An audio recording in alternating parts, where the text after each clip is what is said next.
Então, a última oradora desse bloco é a doutora Fabiana Keila Schneider, procuradora da República. Boa tarde a todos. Cumprimento o deputado Ricardo Triplo, em nome de quem cumprimento os demais membros da mesa, cumprimento a todos os presentes.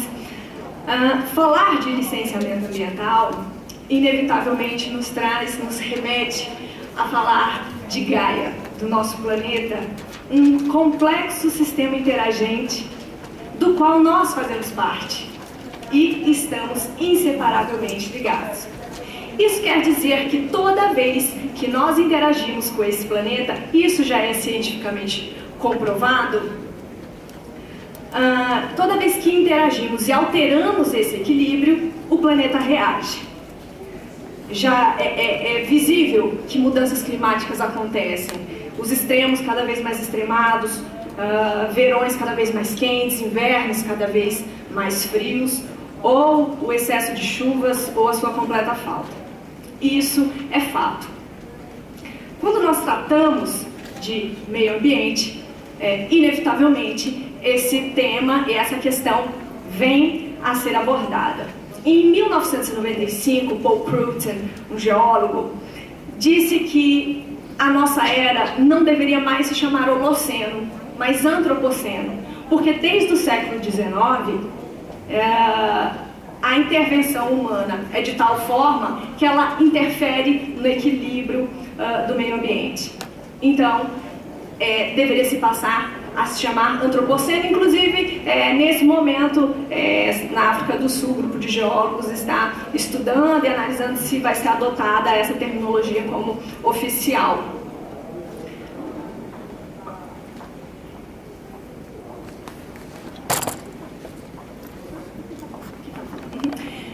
Em 1861, o Rio de Janeiro passou por uma gravíssima crise hídrica. Isso não é novidade para ninguém, então desde 1861, essa história talvez alguns já conheçam também, essa imagem da Floresta da Tijuca. Na época, a Floresta da Tijuca, onde hoje é o Parque Nacional da Tijuca, tinha sido completamente desmatado para a plantação de café. O café naquela época era um dos principais produtos de exportação do Brasil. Dom Pedro II, o imperador, numa decisão visionária, desapropriou todas aquelas áreas e determinou que fosse reflorestada. Visionária no sentido de que ele, desde aquela época, percebeu a necessidade da manutenção das florestas para manter o equilíbrio hidrológico. E visionária também na percepção do quão importante é a intervenção do Estado nos elementos de planejamento, análise e pesquisas ambientais.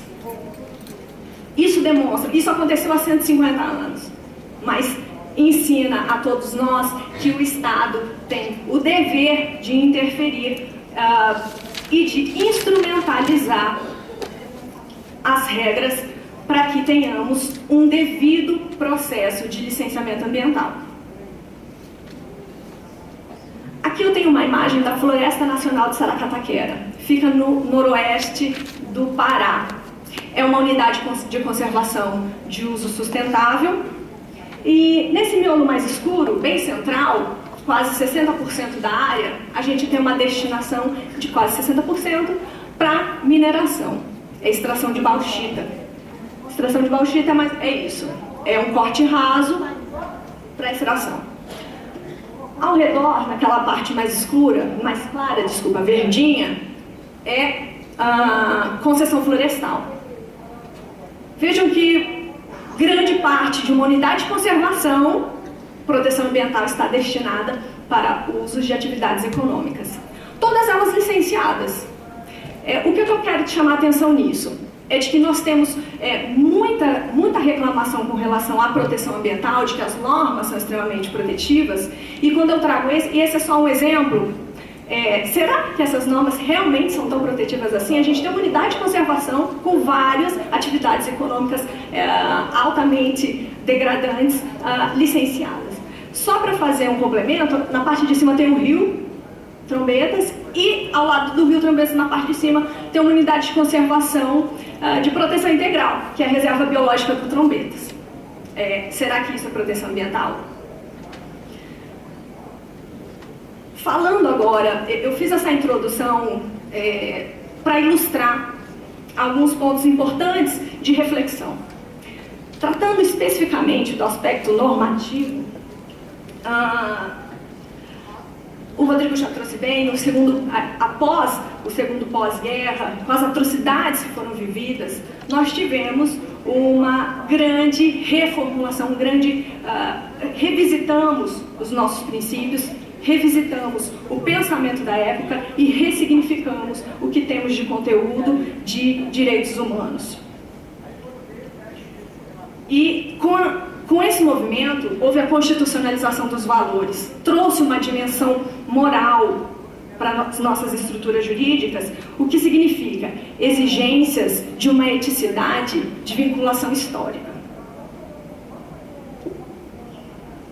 Os princípios ganharam status de estándares jurídicos. Nós não temos normas constitucionais que são meros versos alexandrinos.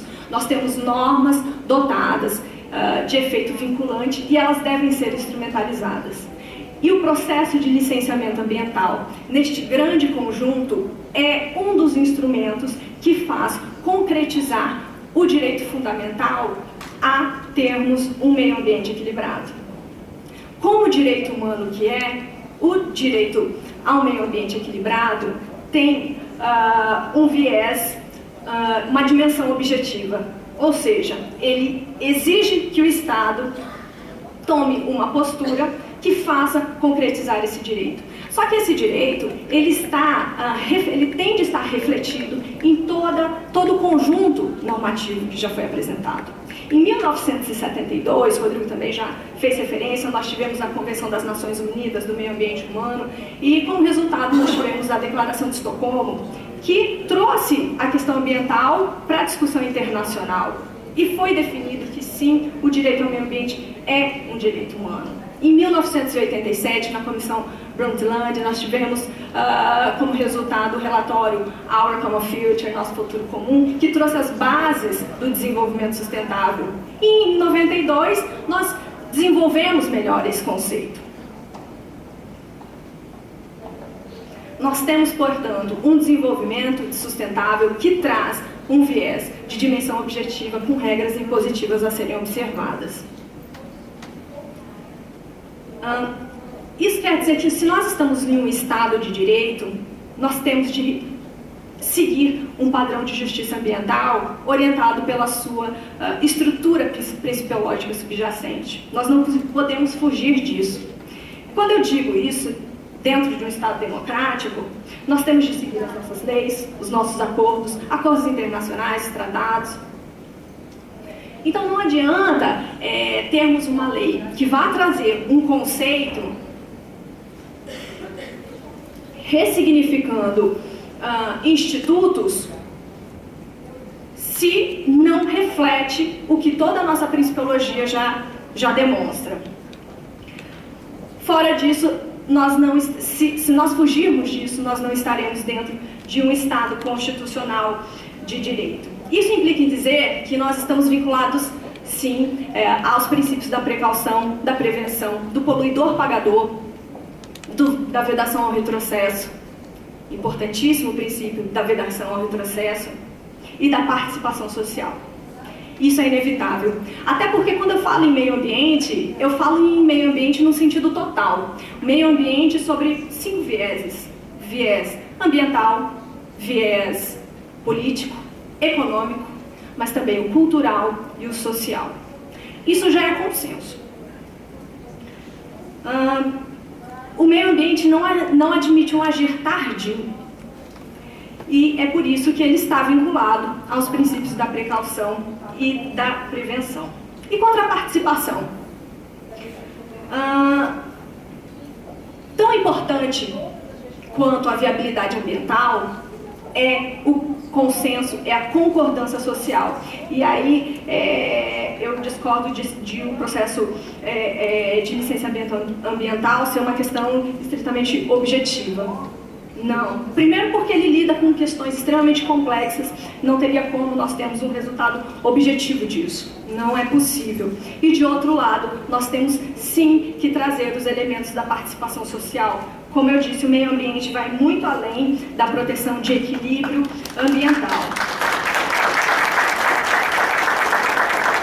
Então são inafastáveis os arranjos institucionais participativos. A chave da implementação do novo paradigma ambiental é a participação. O meio, como eu disse, e eu vou remeter ao início da minha fala, não foi à toa, quando eu disse que nós fazemos parte desse sistema interagente que busca o equilíbrio Gaia. Se nós fazemos parte, é óbvio que a participação é um elemento inafastável desse processo. Agora, não é qualquer participação. O Estado tem sim um dever de implementar um pluralismo jurídico comunitário participativo. Agora, é uma participação qualificada, é uma participação informada. Sem isso, não tem que se falar em participação.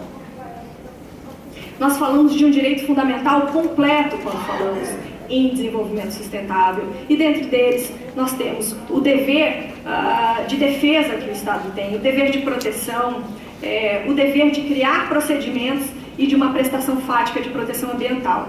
E dentro da formulação, dentro da procedimentalização, as regras do licenciamento ambiental. É claro que nós temos vários outros instrumentos de política nacional do meio ambiente, tão importantes quanto a avaliação ambiental estratégica, a avaliação de impacto ambiental, a avaliação ambiental estratégica.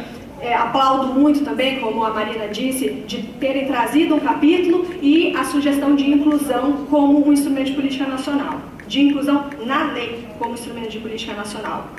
Tá, tratando então especificamente do projeto de lei, como é que fica esse embate entre proteção ambiental e atividade econômica? Esse embate ele vai se dar dentro do devido processo de licenciamento. Por quê? São admitidas restrições de direitos humanos. Isso é inevitável para a harmonização dos direitos que nós temos. Agora, essa restrição jamais é dada a priori e jamais é dada com definições e restrições absolutas. E muito menos é dada ao capricho de juízos de conveniência e oportunidade políticas. Como eu disse, nós temos um histórico de construção jurídica de direitos humanos, dentro do qual temos o direito ao meio ambiente equilibrado, que tem que ser observado. Então, essa fala inicial, mais uma vez eu repito, ela não é à toa, ela traz essa conclusão. Nós estamos vinculados a isso. Quanto a grandes e médios quanto aos grandes empreendimentos, não é possível haver flexibilização de proteção de normas ambientais. Não existe espaço para isso. Quanto a médios e pequenos, e só complementando com relação aos grandes empreendimentos, tornar o processo mais eficaz e transparente é necessário. Agora, é uma sutileza para flexibilizar direitos ambientais. E isso a norma precisa refletir. Com relação aos pequenos e médios empreendimentos, é possível sim e é desejável que haja uma gradação, que haja um escalonamento, e isso o projeto de lei traz uma tipologia bastante interessante, com conceitos um tanto quanto abertos, em alguns pontos questionáveis, mas em outros reconhecemos que é difícil trazer em um único projeto definições estritas e muito bem fechadas. Então, uma tipologia bem-vinda, sim. Agora, com algumas observações. A primeira delas é o fracionamento do empreendimento. Essa é uma sugestão que nós estamos apresentando, de que haja previsão expressa de impossibilidade de fracionamento para fins de licenciamento ambiental, porque senão fracionamento o objeto do licenciamento vai ser possível fugir para um procedimento simplificado. Esse tipo de coisa tem que ser vetada, tem que ser impedida. Outra questão importante a existência de vários empreendimentos numa mesma microrregião ou numa mesma bacia hidrográfica. Vários empreendimentos podem ser, numa mesma microrregião, pode ser tão ruins e danosos quanto um grande empreendimento. Isso vai depender do conjunto de empreendimentos planejados para aquela região. Então, é inevitável que os efeitos cumulativos e sinérgicos sejam considerados em bloco e não isoladamente. Essa é uma questão muito importante que me parece é o momento para a atividade legislativa enfrentar. Aliás, várias dessas questões, se não enfrentadas na lei, vão cair no judiciário. E é o que muitas vezes acontece, porque os efeitos sinérgicos e cumulativos nunca são levados em consideração na hora de um licenciamento, da elaboração de um licenciamento. Então, é uma proposta que nós deixamos. Isso faz fácil, inclusive, em relação à eficiência e à transparência, porque a ideia é somar as conclusões dos muitos estudos que são feitos, e não que eles sejam analisados separadamente. Eu vou partir para vou tentar seguir o meu tempo, mas de uma forma bastante simplificada. Um ponto inafastável, que acho que várias pessoas já falaram aqui na mesa, é a estruturação dos órgãos que participam do processo de licenciamento. Não tem como fugir disso. Não adianta colocar prazo, limite para que uma autoridade licenciadora se manifeste. Não adianta flexibilizar processo de licenciamento ambiental se não houver a prévia estruturação dos órgãos de meio ambiente que trabalham com essa questão. Não existe mágica para isso. Do contrário, a gente vai inverter a lógica. E aí é a mesma coisa, é uma fraude ambiental. Porque vamos colocar condicionantes para que depois não sejam mais exigidas porque o órgão ambiental não conseguiu acompanhar, fiscalizar a tempo. Ou vamos colocar fases do processo de licenciamento como condicionante. Ou seja, o que deveria ter sido feito durante o processo de licenciamento vira condicionante para depois da licença. É uma completa inversão. Então, não tem como fugir. Acho que é um ponto comum de vários setores, que é a estruturação, e aí foi falado da informatização, acho que até o Rodrigo colocou em suas conclusões, a informatização dos processos é extremamente importante e atende não só à eficiência, à transparência, à segurança. Isso é inafastável. Só para finalizar, bom, e aí tem até sugestões, não sei se foi do Eugênio, de destinar verbas específicas para isso, para que haja um cumprimento com relação a estados, municípios e União também, uma vinculação que não pode ser afastada. O processo de licenciamento ambiental é naturalmente demorado, ainda mais quando a gente fala em grandes empreendimentos, e que normalmente estão em ambientes extremamente complexos, biomas extremamente complexos, não tem como ser diferente. O que não pode é o excesso de prazo, aí sim vai cair necessariamente na necessidade de estruturação dos órgãos.